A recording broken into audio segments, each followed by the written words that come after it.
Les scientifiques n'en reviennent pas. Le cerveau des dauphins ressemble au nôtre. Imagine un instant que sous la surface de l'océan se cache un esprit pas si différent du nôtre. Un cerveau capable de comprendre, de mémoriser, de communiquer, presque comme un cerveau humain. Eh bien, ce n'est pas de la science-fiction. Des chercheurs de l'école de médecine du Mont Sinaï à New York viennent de faire une découverte fascinante.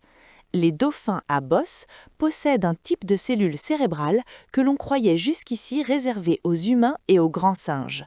Ces cellules très particulières se trouvent dans le cortex cérébral, la zone du cerveau qui gère les fonctions les plus complexes. Apprendre, se souvenir, prendre des décisions, comprendre ce qui se passe autour de soi, en gros, c'est là que ça réfléchit. Ces neurones portent un nom un peu technique, mais retiens surtout une chose, elles jouent probablement un rôle clé dans l'intelligence et la conscience.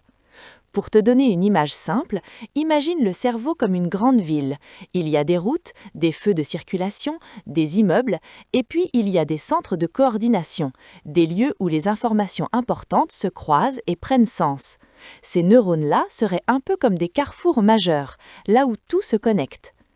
Jusqu'à présent, on pensait que ces neurones étaient apparus chez les ancêtres des humains et des grands singes il y a environ 15 millions d'années. Étonnamment, on ne les retrouve pas chez les singes plus petits.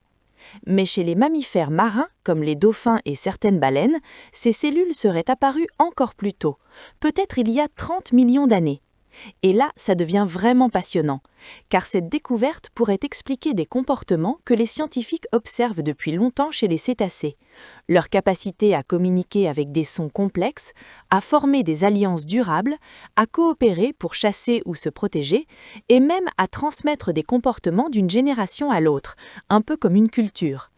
Par exemple, certains groupes de dauphins utilisent des techniques de chasse très spécifiques, que les jeunes apprennent simplement en observant les adultes, exactement comme un enfant qui apprend en regardant ses parents. Selon les chercheurs, tout cela suggère quelque chose de fascinant. Les dauphins et les humains n'ont pas développé leur intelligence de la même façon, ni au même endroit, mais ils auraient évolué en parallèle. Deux chemins différents menant à des capacités mentales étonnamment similaires. En d'autres termes, la mer et la terre auraient chacune façonné à leur manière des esprits capables de comprendre le monde, de coopérer et peut-être même de se comprendre entre eux. La prochaine fois que tu verras un dauphin surgir hors de l'eau, rappelle-toi, derrière ce regard curieux se cache peut-être un cerveau bien plus proche du nôtre qu'on ne l'imaginait.